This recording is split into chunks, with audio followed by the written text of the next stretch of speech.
A potential step closer to Mideast peace as Hamas agrees to release 10 more Israeli hostages as part of the ongoing Gaza ceasefire talks. But Prime Minister Benjamin Netanyahu warns the clock is still ticking on a final deal, saying, quote, if it's not achieved through negotiations in 60 days, we will achieve it in other ways by using force, the force of our heroic army.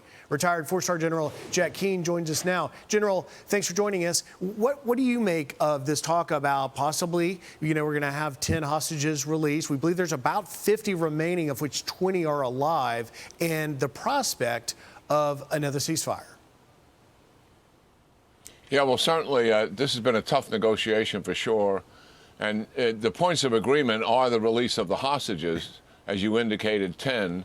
It would be spread out over the 60-day period, which is the other point of agreement, 60-day ceasefire, and also a certain number of the deceased hostages as well, maybe another 12 to 15, somewhere in double digits for sure. But the point of disagreement has to do with the disposition of Israeli troops. What Israelis want is they want to maintain a corridor north of Rafah that runs about 10 miles east to west, cutting across the Gaza Peninsula, where they have outposts. And they want to keep the IDF troops in those outposts to maintain security so they can control the flow of population going back and forth, the distribution of military weapons, obviously the movement of Hamas fighters back and forth. And so that is the major point of disagreement. What Hamas wants is the Israelis to withdraw completely to the periphery. In other words, on the border of Israel and on the border of Egypt. So we'll see if that can be resolved. It seems to be the remaining issue. There were other points of the disagreement that did get resolved in terms of how is humanitarian relief going to be handled, the number of hostages, obviously. We'll see. Hamas has always been the stickler here, and it's been the problem why we've never been able to get a deal in the past, or why deals have taken so long to manifest themselves.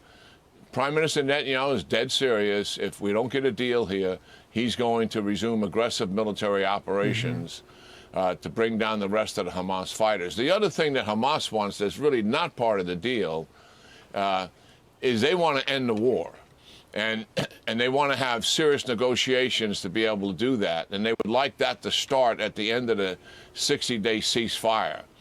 And that remains to be seen. I've been told that Prime Minister Netanyahu has been much more positively disposed to having discussions like that than he has been in the past. And that would involve, an end of war deal would mean Hamas, Hamas as a leadership organization, the political leadership that they have, the control they have over the people, that would have to go away. The leaders would have to actually leave Gaza, and the Hamas fighters themselves would have to be demilitarized. Yeah, and that obviously is a tough one for Hamas for sure. But it's the only thing that makes sense if you're going to end the war. Is you got to take the people out who started the war and get them out of there, because they're committed to continuing. And you're so right, General. Hamas has to disarm. We'll see.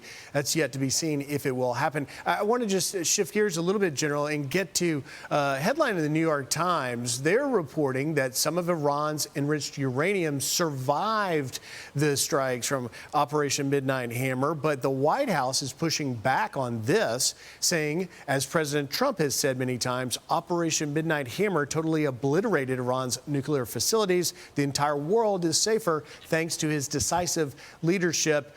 How do you see it? Well, I think both things can be true. The two major factors here are the centrifuges themselves. There's 18,000 of them. That's the thing that helps enrich the uranium. There is absolute consensus, U.S. intelligence, Israeli intelligence, that those centrifuges have been completely destroyed or damaged beyond repair. And that's what those 30,000 palm busters accomplished. The enriched uranium itself, still likely in powder form, deeply buried, it's impossible to get at it. In other words, everything above it is destroyed and collapsed on it.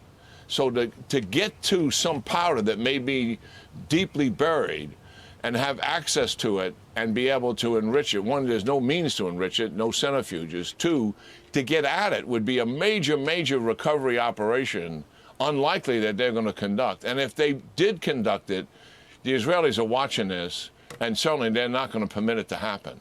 That's so right. I think the consensus has formed that, yes, the operation was extraordinarily successful in setting Iran's program back a number of years. I do believe this, so our audience understands. I think this regime, their DNA is set.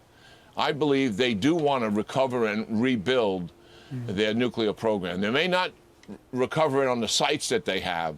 They may go to another location and try to do that secretly. But look at it. We know now that Israeli intelligence is exquisite, assisted by U.S. intelligence. And they're going to monitor this from happening. And they see it starting, they're going to interfere with it and stop it. This has been a success, and there's no disputing it. No dispute. This program has been set far back. General Jack Keane, thank you very much. Have a great weekend. Yeah, you too, guys. Thank you. I'm Steve Doocy. I'm Brian Kilmeade. And I'm Ainsley Earhart. And click here to subscribe to the Fox News YouTube page to catch our hottest interviews and most compelling analysis.